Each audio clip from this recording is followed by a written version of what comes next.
क्षण कर्म चेतन बंधकारु, कर्म के अवसान का कह कर स्वरूप यथार्थ जग का, जो किया उपकार है उसके लिए जिन वाणी माँ को वंदना शत बार है, वंदना शत बार है, वंदना शत बार है।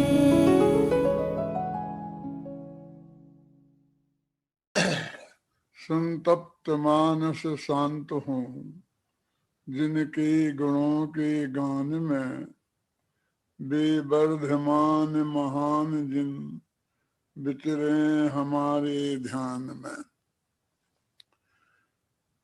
मैंने कल एक बात कही थी कि मैं बहुत गहराई में जाकर के बात नहीं करना चाहता हूँ। इस समय सारे मुमुक्षुओं और गैर मुमुक्षुओं, उन सब के लिए समय सार के सार की बात करना चाहता हूँ। अभय जी ने मेरे से पहले भी खबर भेजी थी कि मैं उन मार्मिक बिंदुओं को स्पष्ट करूं जिससे उन लोगों को लाभ हो, लेकिन ये सब कुछ सोचने के बाद मैंने वो डिसीजन लिया था और आज फिर अभय जी ने वो प्रश्न खड़ा किया है। अच्छी बात है, उनकी ये इच्छा है तो मैं करूंगा, लंबाऊंगा नहीं, लेकिन इसकी बात मैं आपसे कहूंगा कि कौन से पर्यायों की अखंडता है। देखो, क्षय क्षयोपम उपसम, ये तो खंड खंड पर्यायों के नाम हैं। पर्यायों, चाहे वो गुणों की अखंडता हो, चाहे वो प्रदेशों की अखंडता हो, और चाहे वो पर्यायों की अखंडता हो, तीनों का नाम द्रव्य है। क्यों? क्योंकि वो द्रव्यार्थिक नय का विषय है। मैंने पर्याय की एक परिभाषा दी थी, एक किताब थी मैंने जो लिखी थी, उसमें दृष्टि के विषय पर ही, दृष्टि के विषय नाम ही किताब था उसका नाम।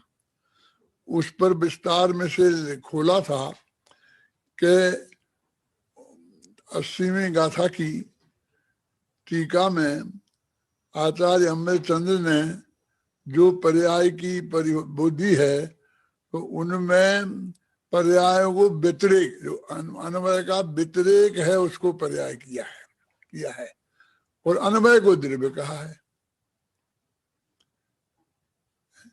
अन्वय सो द्रव्य, अन्वय के विशेषण सो गुण, और अन्वय का व्यतिरेक वो पर्याय। तो यहाँ अन्वय का व्यतिरेक को शामिल नहीं किया है, और अन्वय तो द्रव्य ही है, द्रव्य की परिभाषा है।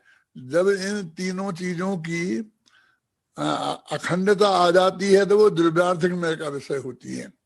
और जब इन तीनों को खंड खंड रूप से लिया जाता है, माने गुणों को भी भेद से, अनंत की अपेक्षा से लिया जाता है, ज्ञान दर्शन चारित्र्य से भेद करके लिया जाता है, तो वो पर्याय है। वो भी पर्यायार्थिक नय का विषय होने से उसका नाम पर्याय है, और वो पर्याय भी आत्मा में शामिल नहीं है। जो प्रदेशों के भेद को, वो उसका पर्यायार्थिक नय का विषय होने से वो पर्याय है, इसलिए वो भी इसमें द्रव्य में शामिल नहीं है। और जब एक एक पर्याय है, स्वरूप संभाव आदि रूप, वो सब पर्याय है कि पर्यायार्थिक नय का विषय है, इसलिए वो भी शामिल नहीं है। लेकिन इन सब की अखंडता, गुणों की अखंडता, प्रदेशों की अखंडता और पर्यायों की अखंडता, अनादि अनंत भगवान आत्मा को बोलते हैं। पूज्य गुरुदेव श्री ने हमको ये पर्यायों से भिन्नता की बात बताई, और जिसमें सारा देश, सारा मुमुक्षु समाज उनमें बहुत गहराई से इन्वॉल्व हो गया। उन्हीं गुरुदेव के प्रवचनों में एक नए दृष्टिकोण से आप सुनना। राजकुमार ध्यान देना, अभी जो प्रवचन सुनो ना गुरुदेव का, उसमें जो मैं दृष्टि बता रहा हूं उसका ध्यान देना। कोई ऐसा वाक्य नहीं आएगा जिसमें त्रिकाली ध्रुव भगवान आत्मा नहीं कहते हों। वो त्रिकाली क्यों कहते हैं? शुद्ध नहीं कहते हर एक में हैं। अनंत गुणों का अखंड पिंड नहीं कहते हैं, प्रदेशों का अखंड नहीं कहते हैं, लेकिन त्रिकाली ध्रुव और अनादि अनंत इन विशेषणों पर सबसे ज्यादा इन शब्दों को गिनना क्या, तो एक एक प्रवचन में 10-10 बार ये शब्द आपको मिलेंगे। क्या कहना चाहते हैं गुरुदेव? त्रिकाली कह के क्या कहना चाहते हैं? त्रिकाली माने काल का जिसमें भेद नहीं, काल माने पर्याय होता है। तो सुबह के प्रवचन में बात आई ना, काल माने पर्याय, तो काल का भेद नहीं है। देखो मैं इसके उसको सरल करने के लिए आपसे की बात कर रहा हूं, और सरल करने के लिए मैं इसका एक उदाहरण देता हूं। पंजाबियों में 2 दल हैं, एक अहंकारी और निरंकारी बोलते हैं उन्हें, और दूसरा है अकाली दल। हम अपने दिगंबर श्वेतांबर अपने भेद है ना, हैं? जैसे मुसलमानों में शिया सुन्नी है, हैं? ऐसे ही उनमें एक अकाली और एक निरहंकारी 2 ग्रुप हैं। एक बार मुझे सिखों की सभा में भाषण देने का मौका मिला, तो मैंने उन्हें जो समझाया था वो आपको बताना चाहता हूं कि आप लोग अकाली क्यों हैं, आपको पता है? मैंने कहा देखो, आपके गुरुदेव ये बताना चाहते हैं कि धर्म पर काल का प्रभाव नहीं पड़ता। ऐसा नहीं है आजकल लोग कहते हैं ना कि अभी देखो वो चरणानी योग चल रहा है कि आलू में अनंत जीव हैं, हम नहीं खाएंगे, वो ये करेंगे, वो जमाना बदल गया, वो छने पानी की बात है, कब जमाना बदल गया, तो इसलिए हमें चरणानी योग में थोड़ा फर्क करना चाहिए। तो वो कहते हैं कि नहीं, धर्म तो अकाल है, इसमें काल का कोई असर नहीं पड़ता, इसलिए वो आज पगड़ी बांधते हैं, आज जो उनके नियम है वो कच्छा पहनते हैं, वो हाथ में कोई एक पहनते, कुछ न पहनते हैं। जो 5 चीजें हैं ना उनके, पंजाबी 5 चीजें का नियम वो मानते हैं, इसलिए वे अपने को पंजाबी बोलते हैं। 5 चीजों का आप माने पानी, अपने ये तो पानीदार आदमी है, ये इज्जत वाला आदमी है, ये ऐसा ही नहीं है चाहे जो कुछ कुछ कहे, तो 5 चीजें अपनाते हैं, इसलिए वो पंजाबी, और उन पर काल का असर नहीं पड़ता है, क्षेत्र का असर नहीं पड़ता है, काल का असर नहीं पड़ता है, इसलिए वे अकाली हैं। देखो कितना ही समय बदल गया, लेकिन उनने वो अपनी चीजें नहीं छोड़ी और सबने छोड़ दी। हिंदुओं ने, जैनियों ने, सबने अपना ड्रेस बदल ली ना जमाने के हिसाब से, निरंतर। अबे सूट पैंट भी पहनेंगे तो माथे पर तो पगड़ी ही बांधेंगे, और उस पगड़ी को सारा विश्व मानता है। कोई अपनी देश लागू करे तो वो उन पे लागू नहीं होती है। अरे यहाँ तक कि माथे पर जो हम वो बांधते हैं ना सुरक्षा के लिए, क्या बोलते हैं उसको, जब आप लोग स्कूटर चलाते हैं तो माथे हेमलेट, तो उनको हेमलेट से भी छुट्टी मिली हुई है। देखो मैं आपसे कहता हूँ, मेरी स्मृति थोड़ी भिन्न होने लग गई इन दुनियादारी की बातों में। मैं हेमलेट शब्द भूल गया, लेकिन समय साथ नहीं भूलता हूँ, त्रिकाली ध्रुव नहीं भूलता हूँ। इसमें रंग मात्र भी मेरे को अंतर नहीं आया है। और बाहर की इतनी बातें कि जी अभय कुमार मेरा इतना नजदीकी इतना है, लेकिन इसका नाम भूल जाऊं, क्या क्या क्या नाम है तुम्हारा भैया, समझे ना? बुरी बात, जो अनावश्यक बातें हैं उन्हें यदि हम भूलना नहीं सीखेंगे तो आवश्यक बातें याद नहीं रहेंगी। मैंने बीए में फिलॉसफी ली थी, तो उसमें एक मनोविज्ञान का पेपर था, उसमें 10 चैप्टर थे उस किताब में। एक लर्निंग, एक मेमोरी, ऐसे नाम से 10 चैप्टर थे। तो उसमें मेमोरी हमारे चैप्टर में एक बात लिखी थी कि अच्छी स्मृति का सबसे बढ़िया उपाय क्या है। क्या लिखा था? अच्छी स्मृति का सबसे बढ़िया उपाय क्या है? तो लिखा था भूलना। पहला, भूलना सीखो। क्या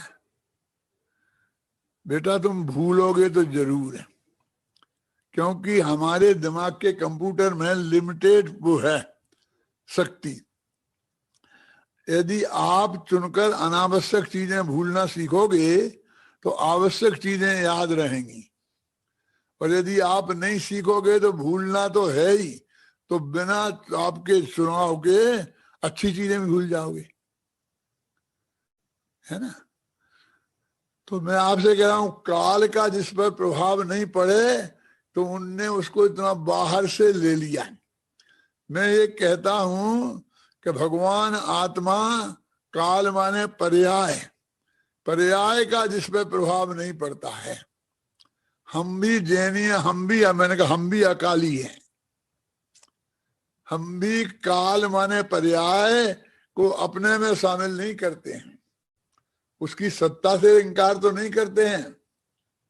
क्या काल है? काल माने काल द्रव्य नहीं, अपना द्रव्य क्षेत्र काल भाव।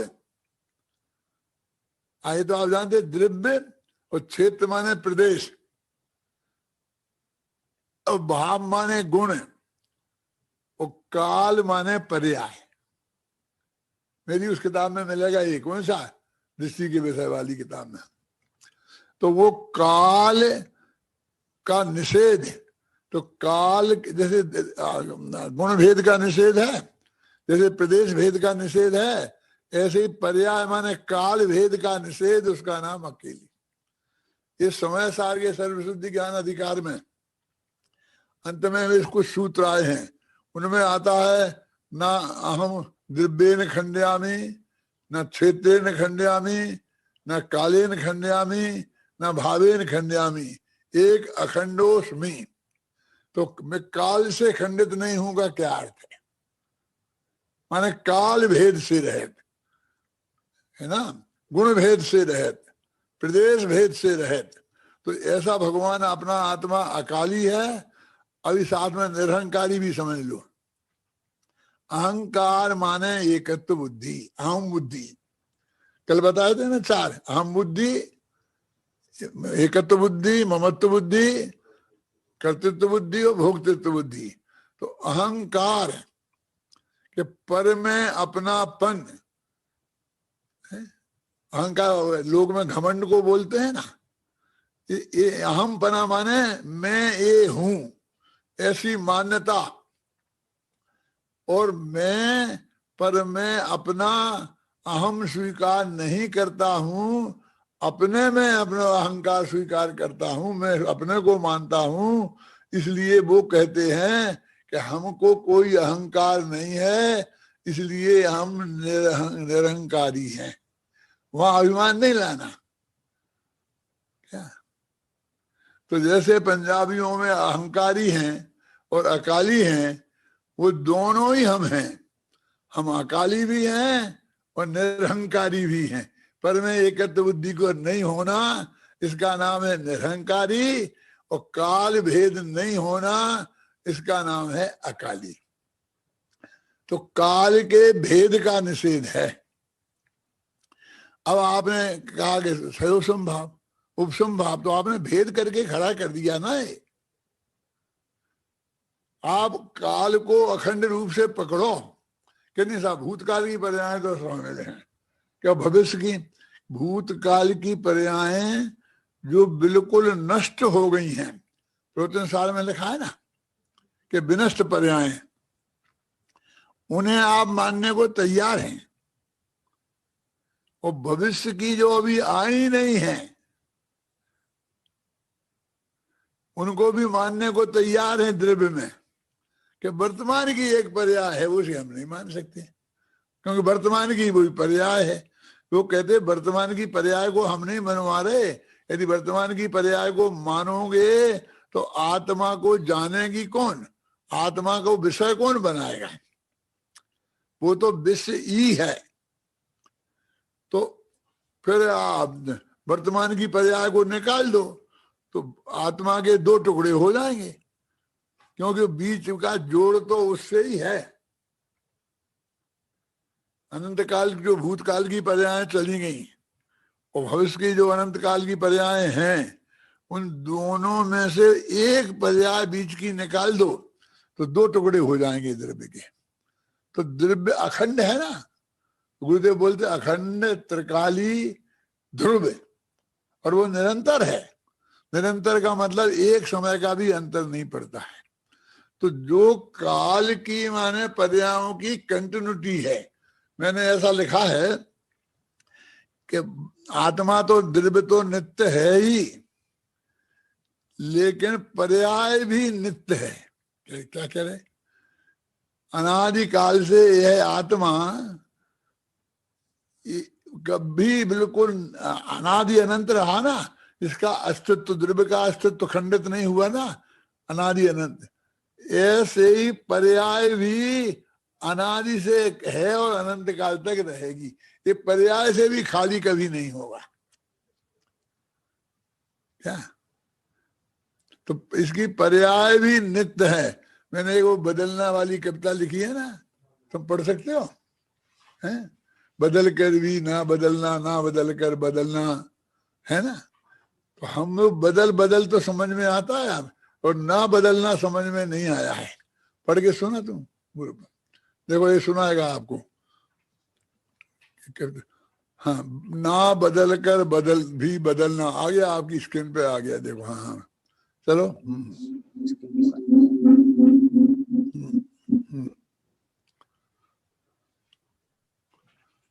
इतना देर नहीं लगा दिया। चौथा छंद बदल कर ना बदलना, बिना बदले बदलना, रे बदलना ना बदलना, यह वस्तु का परिणमन है, अपेक्षा को समझना ही एक। से बोलना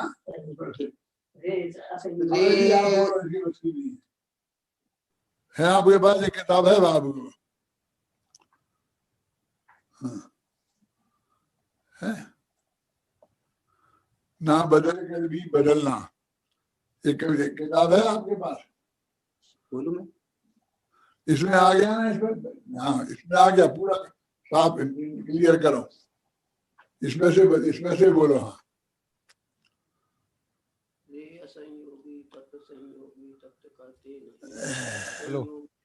रे असंयोगी तत्व में संयोग कुछ करते नहीं, संयोग भी तो सुनिश्चित हैं, कहा जिनवर देव ने।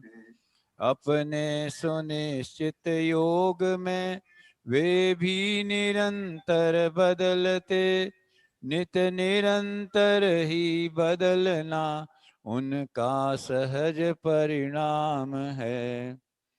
यद्यपि वे नित्य बदलें, निरंतर बदला करें, सुनिश्चित परिणमन उनका स्वयं का सर्वस्व है। तेरे किए कुछ नहीं होता, उनके सहज परिणमन में, उनके सहज परिणमन में और गमनागमन में। द्रव्य से द्रव्यांतर ना पलटना है जिस तरह, नित बदलना भी उस तरह उनकी सहज संपत्ति है। ना बदल कर भी बदलना होता निरंतर नित्य ही, बदल कर भी ना बदलना भी सहज परिणाम है।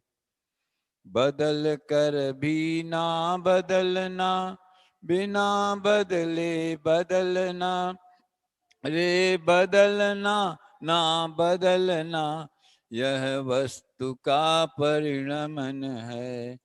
अपेक्षा को समझना ही एकमात्र उपाय है, नहीं समझी अपेक्षा तो उलझना ही नियति है।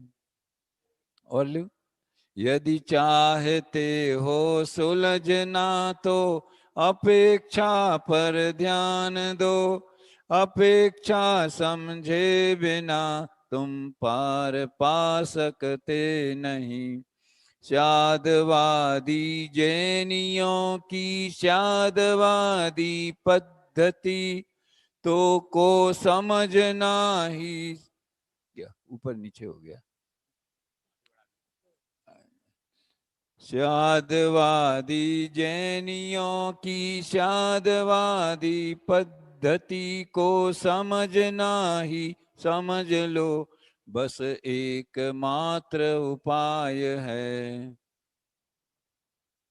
ना बदल कर बदला करे। दादा कंटिन्यू करेंगे, आप बोल रहे। अरे बोलो, आप बोलो तो उसमें बोलने की गुंजाइश ही नहीं है। एक दफे समझ तो जाओ बदलना क्या है, नहीं बदलना, ना कितना बदलना। बदल कर बदला करे या नहीं बदले बदल कर, बदले न बदले जो भी हो हमको बताएं क्या करें। पर जो भी बदला बदल हो उसमें हमारा भी चले, बस बात इतने ही है, इससे अधिक हम क्या कहें। इस जगत का सभी परिणमन एकदम सुनिश्चित जानिए, बदलने की भावना एकदम असंभव मानिए। ऐसी असंभव भावना मिथ्यात्व है, अज्ञान है। जिन देव का ऐसा कथन यह सभी मिथ्या ज्ञान है। एक द्रव्य का अन्य द्रव्य में चलता नहीं कुछ रंच भी, यह कथन है जिन देव का इसमें न अंतर रंच भी। यह अटल सिद्धांत है, इसमें किसी का क्या चले, है ठीक इस सिद्धांत के अनुकूल अपना मन बने। वस्तु के परिणमन में थोड़ा हमारा भी चले, यह भावना अज्ञान है, अज्ञान से हम सब बचें। इस भावना की पूर्ति तो तेरी कभी होगी नहीं, त्याग ऐसी भावना सन्मार्ग पर हम सब चलें। पर्याय का परिणमन आया सहज केवल ज्ञान में, स्वीकारना ही धर्म है, यह बात रखिए ध्यान में। यदि हो स्वीकार तो बस पार बेड़ा जानिए, अतः अंतर भाव से स्वीकार होना चाहिए। परम सत्य की स्वीकृति अंतर मन से होए, तो इस आत्म राम को रे अनंत सुख होए। देखो, बस दादा मुझे ये पूछना है, हाँ बोलो। पर्याय का परिणमन आया सहज केवल ज्ञान में। हाँ तो ये पर्याय का परिणमन माने मात्र उत्पाद व्यय सामान्य की बात है कि उदय भाव पलट के उपसम हो गया, कि क्षय उपसम हो गया, कि ये बदल गया। इन उपाधि वाली भावों की भी बात है कि वस्तु के स्वभाव में, या मात्र उत्पाद व्यय की बात है।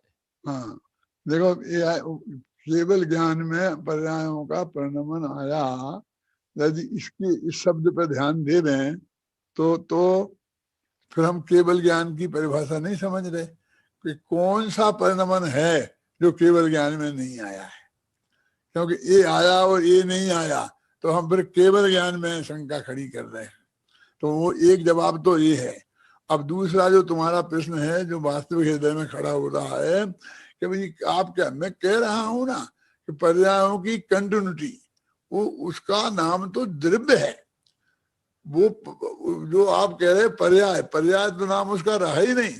जो वो पर्याय एक एक क्षण में जब उसे हम पकड़ते हैं, भेद करके पकड़ते हैं, तो पर्याय नाम है। पर्यायों के व्यतिरेक का नाम पर्याय है। तो व्यतिरेक तो है ही नहीं, तो अन्वयता का नाम तो द्रव्य है। इसलिए आपको लगता है पर्याय शामिल, तो द्रव्य ही शामिल हुआ है।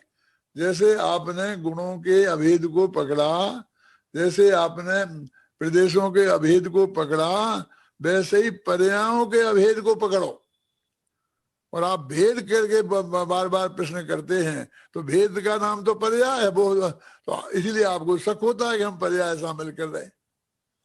हमें तो पर्यायों के अभेद को, कंटिन्यूटी लिखा हमने, अविरल प्रवाह है। प्रवाह क्रमबद्ध पर्याय में आता है ना वो, कि पर्याय जैसे प्रदेशों का अविरल प्रवाह है ना, तिर्यक परिचय है ना, ऐसे ही काल का जो है ना सामान, ऊर्जा सामान्य, ये पर्यायों का है। तो ऐसी अनादि से लेके अनंत काल तक जो पर्यायों की अखंडता है उसका नाम द्रव्य है, क्योंकि वो द्रव्यार्थिक नय का विषय है और वो दृष्टि में शामिल है। तो फिर नहीं तो पर्याय से में काल से खंडित नहीं होगा, क्या अर्थ है? इस पे आप गंभीरता से विचार करो। गुरुदेव की वाणी को भी आप अच्छी तरह से इस दृष्टि से समझोगे तो निश्चित रूप से आपको गुरुदेव की वाणी में भी ये बात मिलेगी।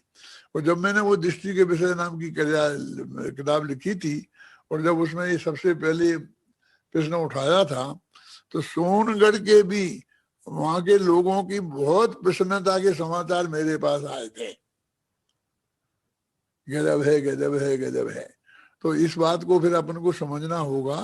तो एक आध दफे तुम अपनी उसका सेमिनार रख लेना, उसको बोलो किसको, राकेश को, तुम अभी ऐसे विषय में जो हम सारी जैन अजैन जनता को, जैन अजैन छोड़ भी दो तो दिगंबर सारी जनता को जो हमने जो वहां भेद डाल दिए है ना, ये मुनि पंथी और फलाने पंथी और ये ऐसे भेदों को निकाल कर संपूर्ण दिगंबर जैन समाज को अपनी दृष्टि में रखकर और इस बात की चर्चा चलने दो, तो हम इस बात को बहुत अच्छी तरह से कह सकेंगे। आपके इस प्रश्न का जवाब मैंने सहज भाव से जितना संभव था, उचित था, उतना दिया। अब मैं आगे उसी बात को बढ़ूंगा। देखो, कल जो अपना व्याख्यान मैंने किया था उसमें शुरू के जो 5 छंद हैं, मैं चौथे ही छंद पे रुक गया था, क्योंकि इसलिए आप श्रीमंदर हो। ये इतना मार्मिक छंद मेरे को लगता है, मेरे हृदय में वो पंक्ति बहुत उतरी है, तो उसके बाद मैं पढ़ना नहीं चाहता था, मैं उसी पे समाप्त करना चाहता था।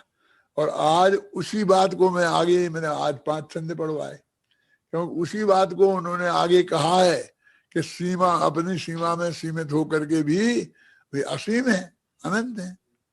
तो ऐसे द्रव्यगुण पर्याय, इन तीनों की अखंडता जो अपने कल पढ़ी थी, तो बीज तो मैंने डाल ही दिया है इसमें। एकत्व विभक्त जो आत्मा है, तो एकत्व में 3 चीजें ली। कौन कौन सी?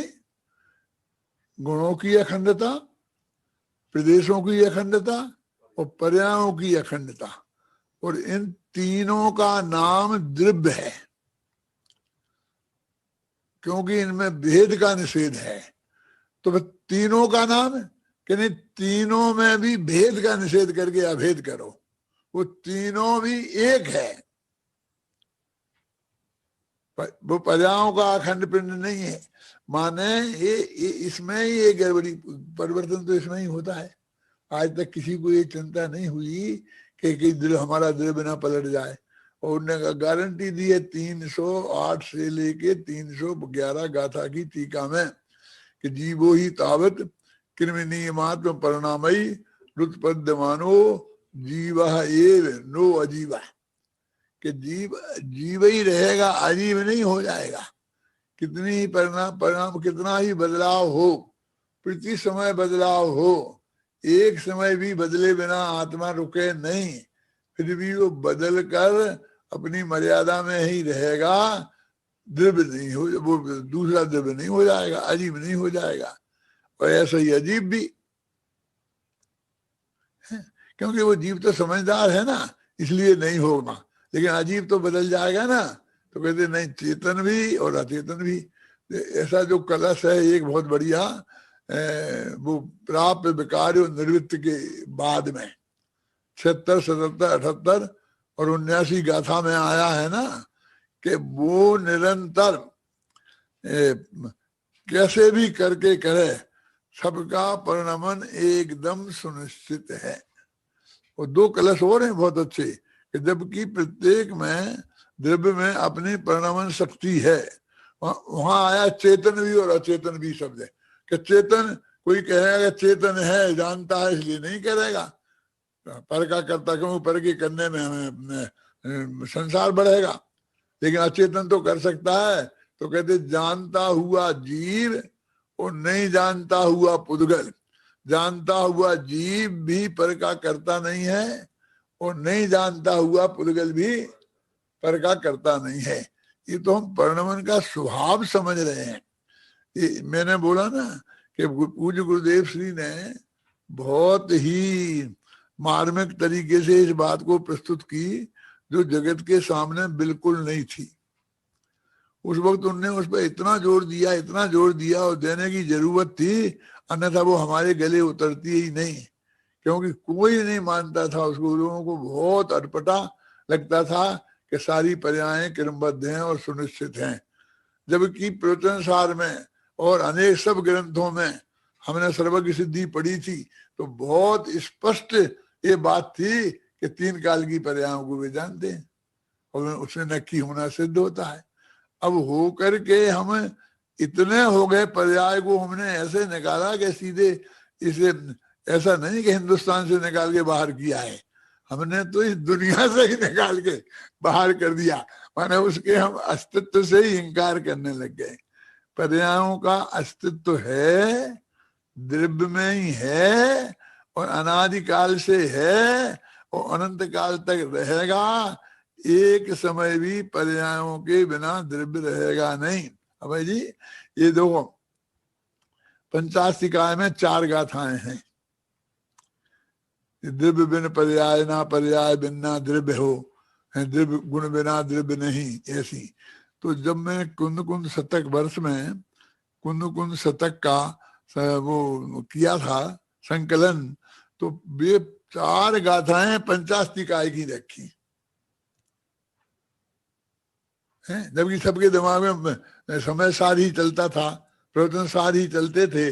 पंचास्तिकाय को तो कोई पूछता ही नहीं था। लेकिन पंचास्तिकाय की वो 4 गाथाएं मैंने कुंद कुंद शतक में रखी कि लोगों के गले में पहुंचाया कि पर्याय के बिना द्रव्य होता ही नहीं। पर्याय बिन ना द्रव्य है, ना द्रव्य बिन पर्याय है।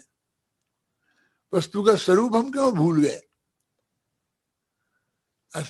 अभी जो ने कहा नहीं, दृष्टि के विषय में नहीं, दृष्टि के विषय, दृष्टि के विषय का अर्थ समझते हो क्या है? तुझे दृष्टि में उसे नहीं रखना है, वो तुम्हारी दृष्टि के विषय में नहीं है। जिसमें तुझे अपनापन करना है, उसे तुझे वस्तु में से नहीं निकालना है, तुझे अपनी दृष्टि में से निकालना है, जिसमें अहम स्थापित करना है कि ये मैं हूं। वो जहां है वो तो वहीं रहेगी, वो पर्याय वहां से हटेगी नहीं। ख्याल में है ना? जो अपन कहते हैं ये पर्याय तो ज्ञाता बन के रहेगी, ज्ञाता बन के रहेगी, वो वहीं रहेगी, भेद रूप से नहीं रहेगी। इसी का नाम है दृष्टि के विषय में पर्याय का नहीं होना। अभी अपनी ये बात चल रही है, मैंने जो कल कहा था इस समय कि हमको 4 चीजें, 29 भावों में 29 भावों का शब्द याद है? मैं भावों के नहीं पूछूंगा, सिर्फ 29 शब्द का आंकड़ा याद है कि नहीं, कि जैन दर्शन में 29 भी कुछ होता है। ये 24 कुछ होते हैं ना तीर्थंकर, हमारे दिमाग में बसा हुआ है ना। जब मैंने वो जिनेंद्र वंदना लिखी थी तो उसमें 24 परिग्रहों से रहित 24 तीर्थंकरों की वंदना की। तो पहले तीर्थंकर मिथ्यात्व नामक परिग्रह से रहित ऐसा किया। तो मैं लोगों से पूछता हूँ कि आप जानते हो 24 से रहित? कि हाँ जानते हैं। तो बताओ 24 कौन कौन है? कि तीर्थंकर। फटाफट इतना घुसा था वो तीर्थंकर 24 के नाम से कि 24 परिग्रह भी होते हैं, इस पे हमारा ध्यान नहीं जाता था। 24 तीर्थंकर ही नहीं होते हैं, 24 परिग्रह भी होते हैं। तो उन 24 परिग्रहों को 24 तीर्थंकरों से जोड़ा था। फिर अंत में लिखा कि लोग ऐसा ना मान लें कि आदिनाथ तो मिथ्यात्व से रहते थे और आदित्यनाथ क्रोध से रहते थे, एक एक में एक एक से रहते ना मान लें। इसलिए मैंने एक दोहा लिखा कि 24 परिग्रह रहते 24 जनराज, कि 24 जनराज 24 परिग्रह से रहते हैं।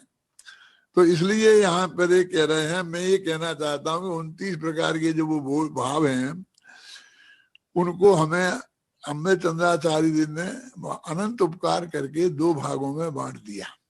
और उन्होंने कहा वर्णादि और रागादि।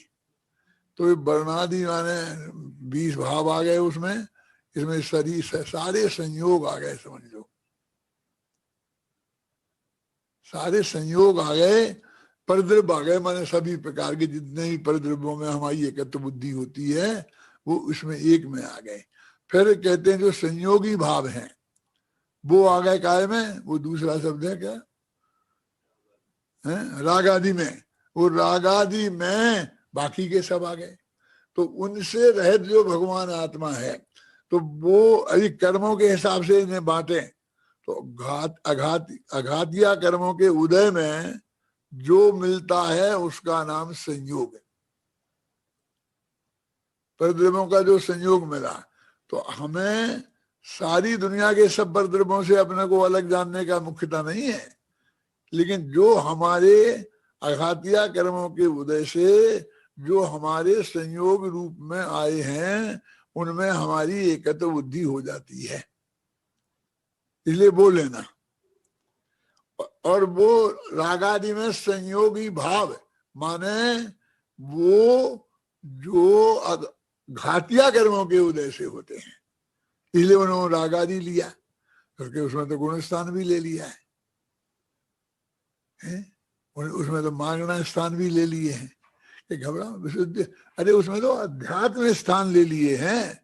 और अध्यात्म स्थान लिखा है तो मेरे संजय पूछता था और सब पूछते हैं कि अध्यात्म स्थान का अर्थ क्या? मैंने कहा वही अध्यवसान भाव है भैया, और कुछ नहीं है, उस अर्थ के अलावा और कोई दूसरा अर्थ इसमें नहीं है। तो ये सारे भाव तो वे कैसे ले लिए वो भी आप समझ लो थोड़ा। संजय सुन रहा हो तो संजय भी सुन ले कि हमारे गोमठ सार में आप पढ़ते हो तो गोमठ सार को सिद्धांत ग्रंथ कहते हैं। बबलू क्या कहते हैं गोमठ सार को?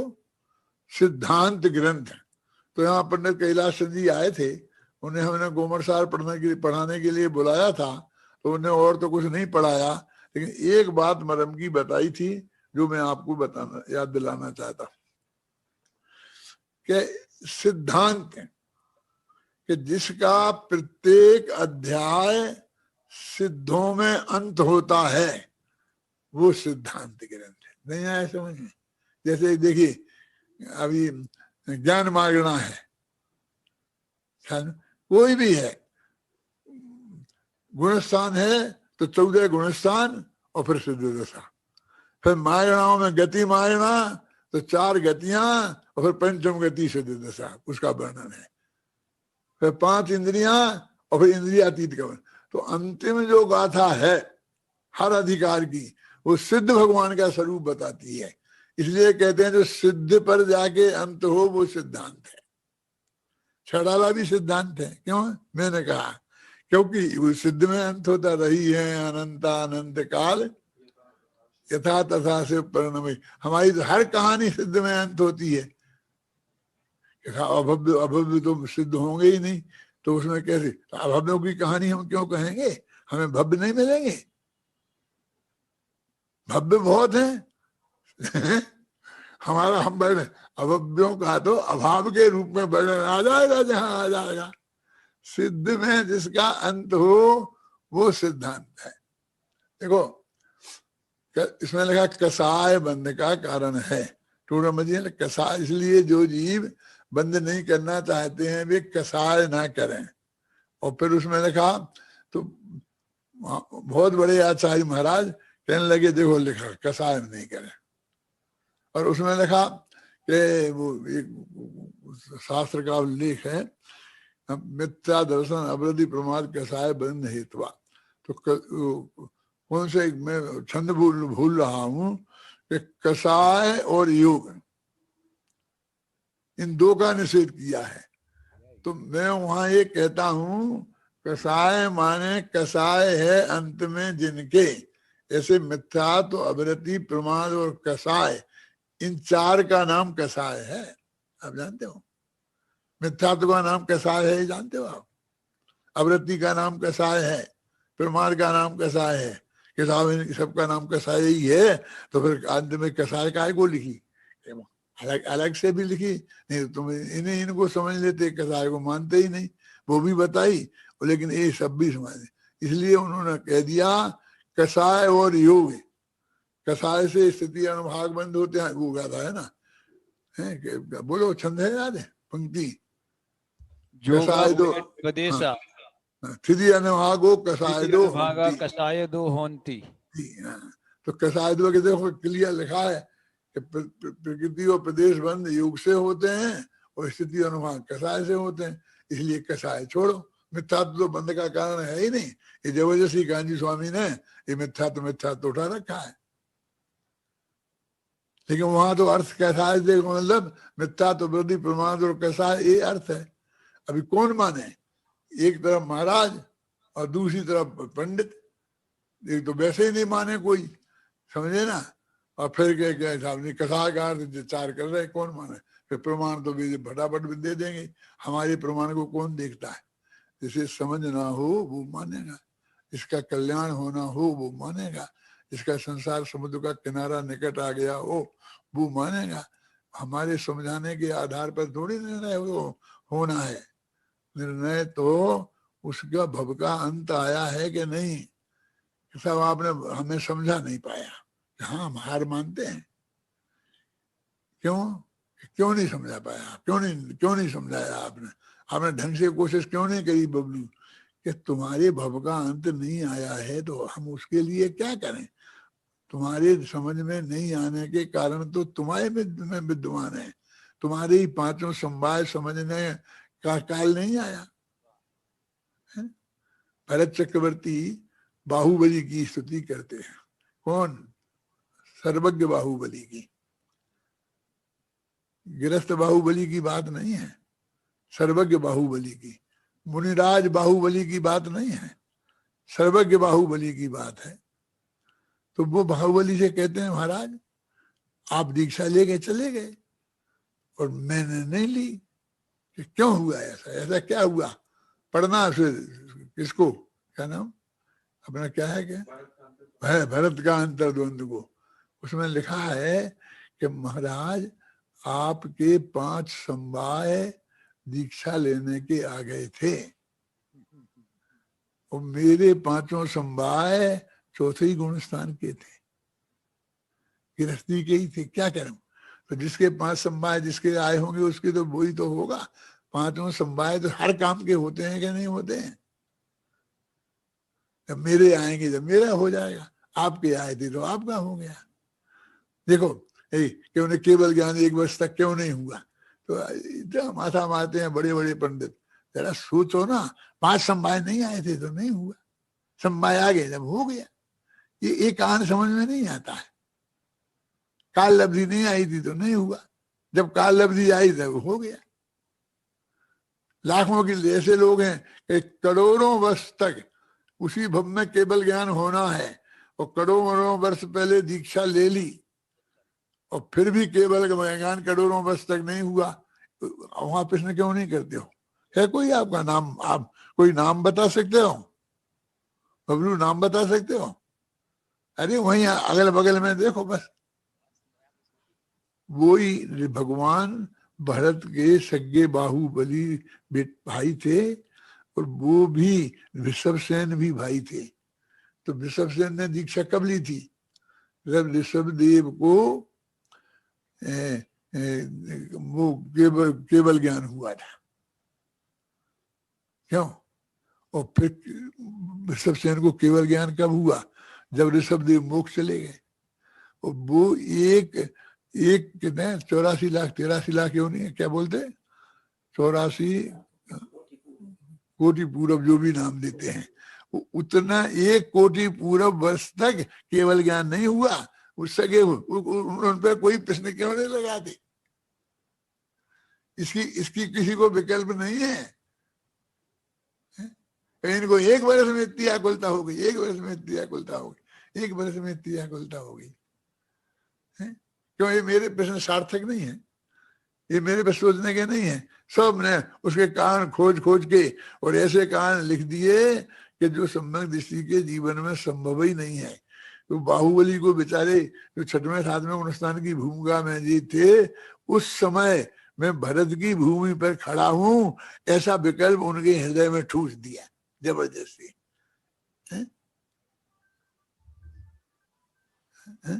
अब हम ये प्रमाण दो अब फटाफट प्रमाण लाते, फलाने आचार्य ने लिखा, फलाने आचार्य ने लिखा, और भी प्रमाण लाते हैं। अब आचार्यों के बड़े बड़े नाम, हम क्या करें भैया? हम क्या करें? लेकिन हमारा जो तर्क क्या मोटा नहीं है?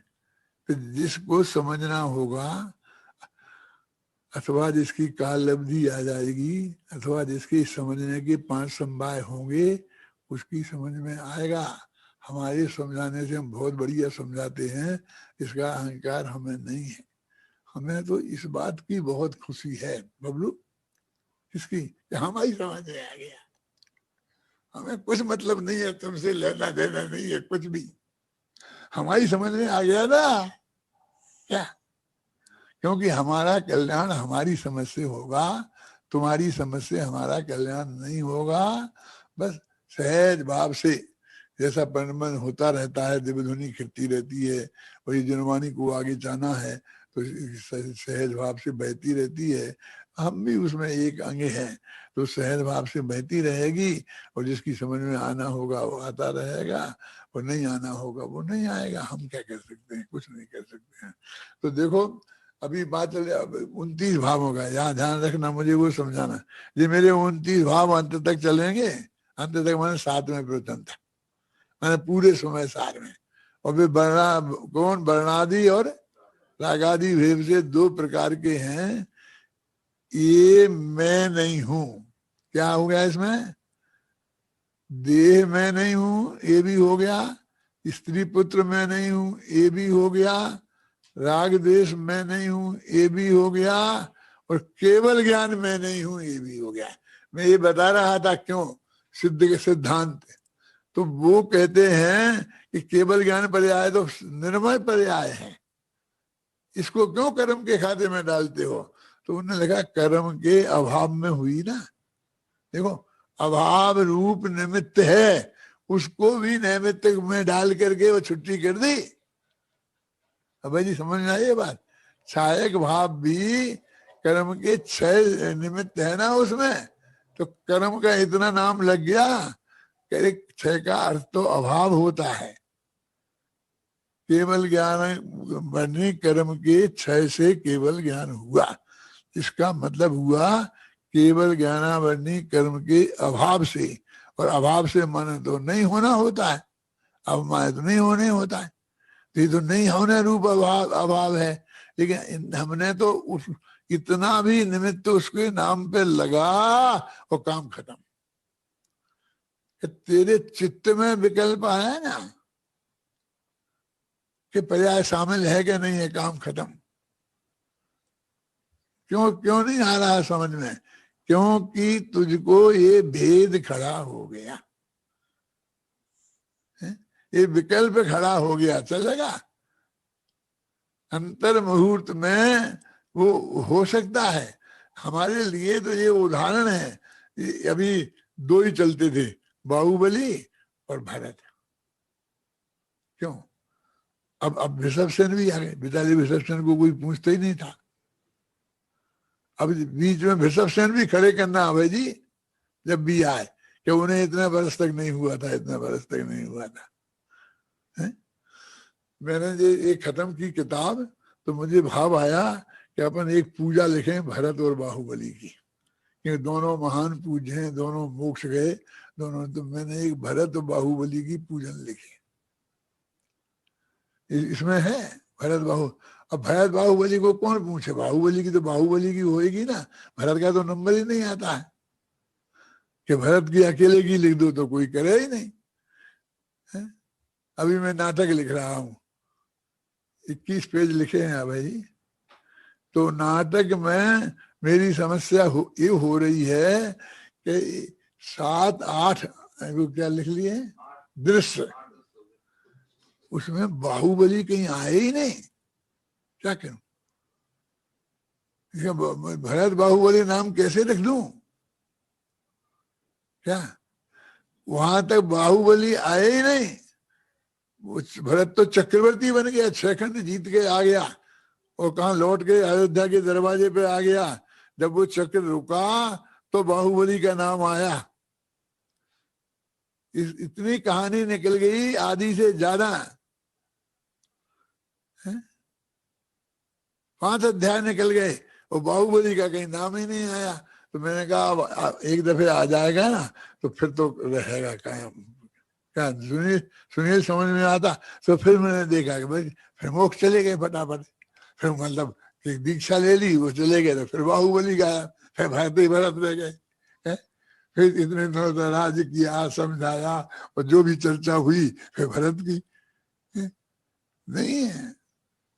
यानी मैंने देखा कि ये बाहुबली का चरित्र है ही नहीं। अध्यात्म तेरी समझ में आ रहा है? ये तो भरत ही का है, ये अकेला भरत ही रहेगा, बाहुबली नहीं रहेंगे। बाहुबली के सहारे में भरत को नहीं लाना चाहता हूं। भरत अपने दम पर आएगा।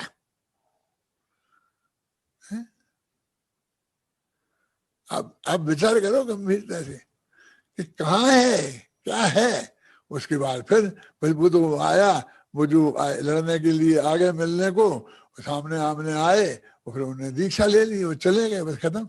फिर साल भर तक कुछ नहीं किया, क्या बताएं।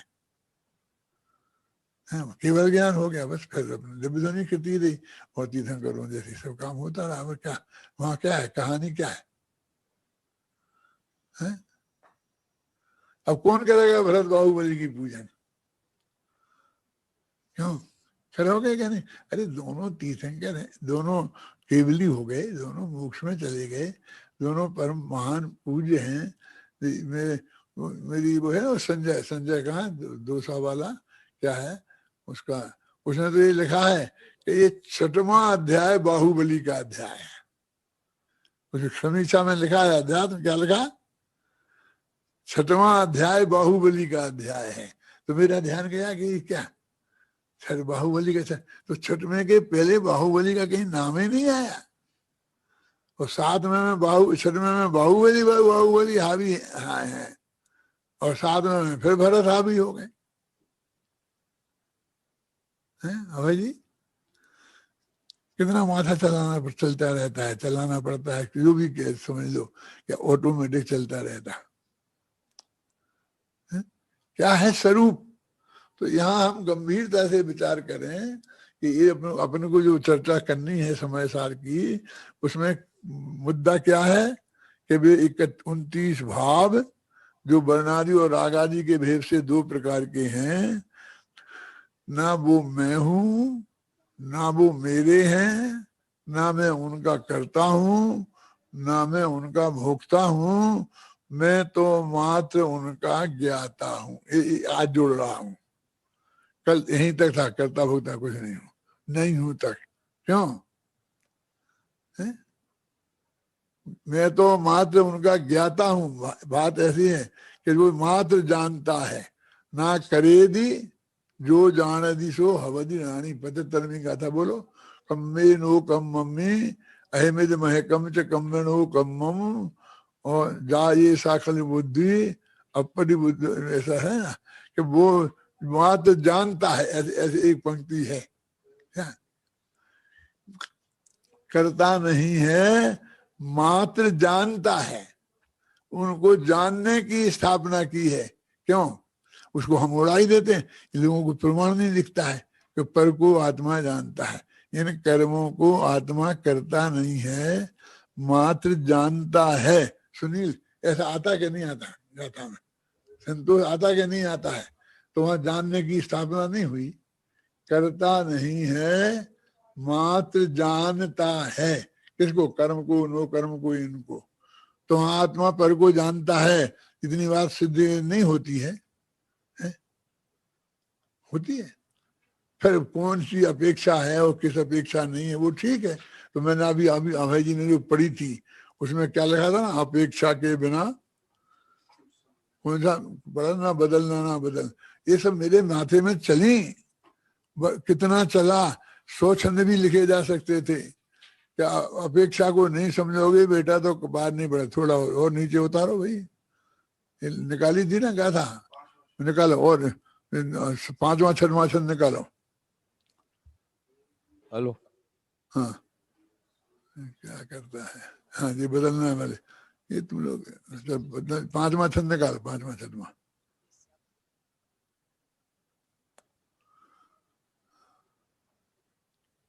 यदि चाहते हो सुलझना तो अपेक्षा पर ध्यान दो। अपेक्षा समझे बिना तुम पार पा सकते नहीं। कितना क्लियर किया। अपेक्षा समझनी पड़ेगी ना। आप तो उसको नेगेटिव ही करना चाहते हो। नहीं जानता है तो कोई क्या अपेक्षा? अपेक्षा से है ना ये कथन। नहीं जानता है कथन कोई अपेक्षा से ही तो होगा ना, कि जानता ही नहीं है। अपेक्षा समझे बिना।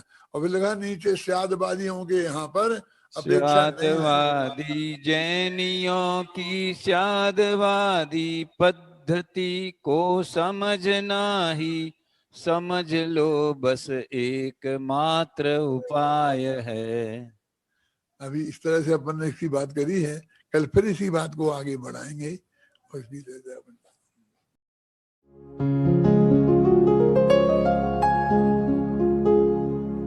निज निधि निज में बताए यह अनंत उपकार है। उसके लिए जिन वाणी माँ को वंदना शत बार है। वंदना शत बार है। वंदना शत बार है।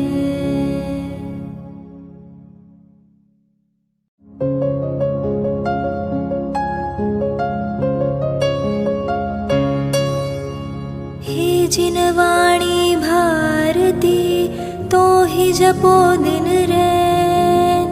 जो तेरी शरणा गहे सो पावे सुख चैन। जा वाणी के ज्ञान ते सूझे लोकालोक। सो वाणी मस्तक नवो सदा देत हो ढोक। सदा देत हो ढोक।